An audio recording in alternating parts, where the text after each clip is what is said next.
ತೇಜುಮೂರ್ತಿ, Padmavati Chandrashekhar, Sunil V Ramamurthy. Ramakrishna ಅವ್ರನ್ನ first direct ಮಾಡಿದ್ದಾರೆ.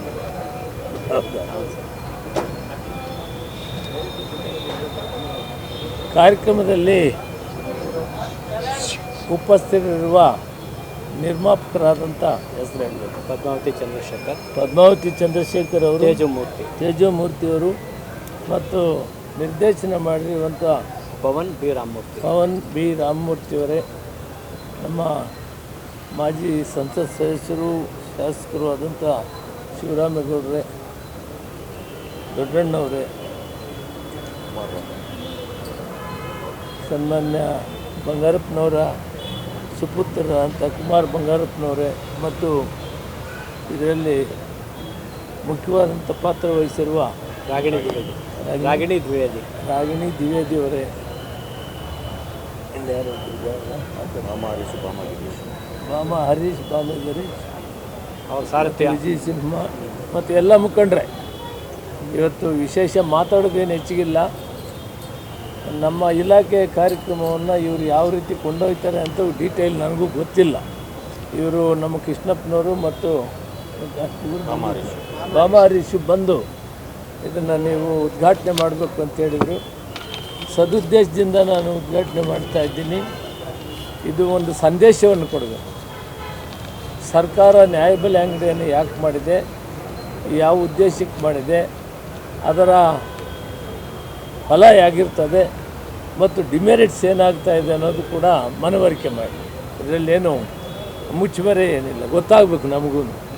ವಾಸ್ತವಾಂಶದ ಮೇಲೆ ಸರ್ಕಾರಿ ನ್ಯಾಯಬೆಲೆ ಅಂಗಡಿ ಯಾವ ರೀತಿ ನಡೀತಾ ಇದೆ ಅನ್ನೋದನ್ನು ತಿಳಿಸ್ಬೇಕು. ಭಾರತ ಸರ್ಕಾರ, ನಾನು ಕೇಂದ್ರದಲ್ಲಿ ಮಂತ್ರಿ ಇದ್ದೆ. 2013 ನ್ಯಾಷನಲ್ ಫುಡ್ ಸೆಕ್ಯೂರಿಟಿ ಆ್ಯಕ್ಟ್ ಅಂತ ಒಂದು ಕಾನೂನಂತಲ್ಲಿ UPA ಸರ್ಕಾರದಲ್ಲಿ ಮನಮೋಹನ್ ಸಿಂಗ್ ಅವರು ಪ್ರಧಾನಮಂತ್ರಿ, ಸೋನಿಯಾ ಗಾಂಧಿಯವರು UPA ಚೇರ್ಮನ್ ಇದ್ದರು. ಮೂಲ ಉದ್ದೇಶ ಈ ಭಾರತ ದೇಶದ ಕಟ್ಟಕಡೆ ಪ್ರಜೆ, ಯಾವುದೇ ವರ್ಗ ಆಗಲಿ ಯಾವುದೇ ಧರ್ಮದವರಾಗಲಿ ಹಸಿವಿನಿಂದ ಬಳಲಬಾರ್ದು, ಮಲಗಬಾರ್ದು. ಈ ಭಾರತವನ್ನು ಹಸಿವು ಮುಕ್ತರನ್ನೇ ಮಾಡಬೇಕು ಅಂಥೇಳಿ ಈ ಒಂದು ನ್ಯಾಷನಲ್ ಫುಡ್ ಸೆಕ್ಯೂರಿಟಿ ಆ್ಯಕ್ಟನ್ನು ತಂದು, ಅದರ ಮುಖಾಂತರ ಕಟ್ಟಕಡೆ ವ್ಯಕ್ತಿಗೂ ಕಂಪಲ್ಸರಿ ನಾವು ದವಸ ಧಾನ್ಯಗಳನ್ನು ಕೊಡಬೇಕು ಅವ್ರಿಗೆ ಅಂಥೇಳಿ ತೀರ್ಮಾನ ಮಾಡಿ.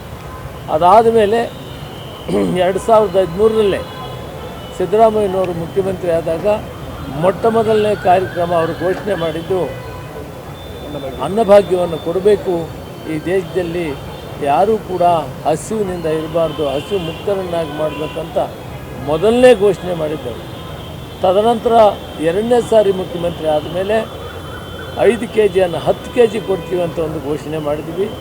ಅಕ್ಕಿ ಸಕಾಲಕ್ಕೆ ಸಿಗದೇ ಇದ್ದಿದ್ದರಿಂದ ತಡ ಆಯಿತು. ಆದರೂ ಕೂಡ ಈಗ 10 kg ಅಕ್ಕಿಯನ್ನು ಕೊಟ್ಟು ನುಡಿದಂತೆ ನಡೆದಿದೆ. ಏನು ಮಾತು ಕೊಟ್ಟಿದ್ದೀವಿ ಪ್ರಣಾಳಿಕೆಯಲ್ಲಿ ಚುನಾವಣೆಗೆ ಮೊದಲು ಅದನ್ನು ನಾವು ಕಾಯವಾಚ ನಾವು ನಡೆದಿದ್ದೇವೆ.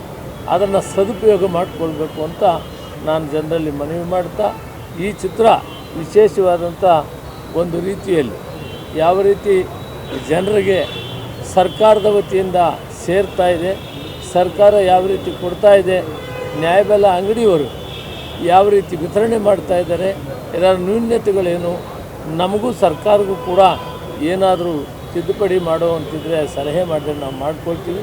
ಬಟ್ ಒಟ್ಟಾರೆ ಇದು ಯಾವ ಉದ್ದೇಶಕ್ಕಾಗಿ ನಾವು ಮಾಡಿದ್ದೀವಿ ಅದು ಸಫಲವಾಗಬೇಕು.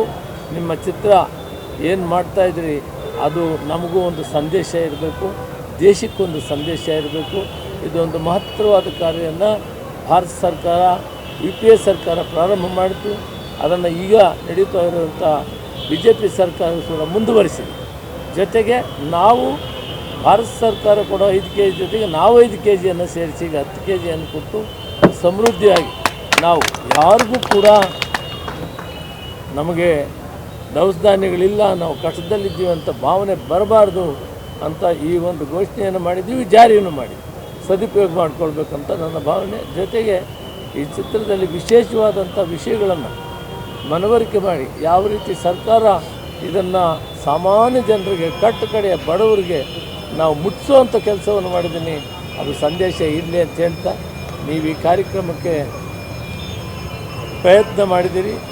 ಪ್ರೊಡ್ಯೂಸರ್ಸ್ ಆಗಲಿ, ನಿರ್ಮಾಪಕರಾಗಲಿ, ನಿರ್ದೇಶಕರಾಗಲಿ ಎಲ್ರಿಗೂ ಕೂಡ ನಿಮ್ಮ ಕಾರ್ಯಕ್ರಮದಲ್ಲಿ ನೀವು ಯಶಸ್ವಿಯಾಗಲಿ, ಇದು ಒಂದು ಸಂದೇಶ ಆಗಲಿ ಕರ್ನಾಟಕ ರಾಜ್ಯಕ್ಕೆ ಅಂತೇಳಿ ಅವರಿಗೆ ನಾನು ಹೇಳ್ತೀನಿ. ಭಗವಂತ ಗಂಗಾಧರ ಸ್ವಾಮಿ ಸನ್ನಿಧಿಯಲ್ಲಿ ಕೆಲಸವನ್ನು ಮಾಡಿದಿರಿ.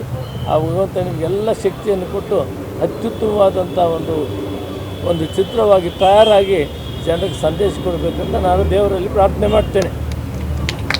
ಶಿವರಾಮೇಗೌಡರು ಚಿಕ್ಕದಾಗಿ ಚೊಕ್ಕದಾಗಿ 2 ಲೈನಲ್ಲಿ ಒಂದೆರಡು ಒಳ್ಳೆ ಮಾತಾಡಬೇಕು ಅಂತ ಕಳಕಳಿಯಿಂದ ವಿಜ್ಞಾಪನೆ ಮಾಡ್ಕೊಳ್ತೀವಿ. ಹೆಚ್ಚಿನ ವಿಡಿಯೋಗಳಿಗೆ ಪ್ರತಿಧ್ವನಿ ಯೂಟ್ಯೂಬ್ ಚಾನೆಲ್ ಸಬ್ಸ್ಕ್ರೈಬ್ ಮಾಡಿ, ಬೆಲ್ ಐಕಾನ್ ಕ್ಲಿಕ್ ಮಾಡಿ.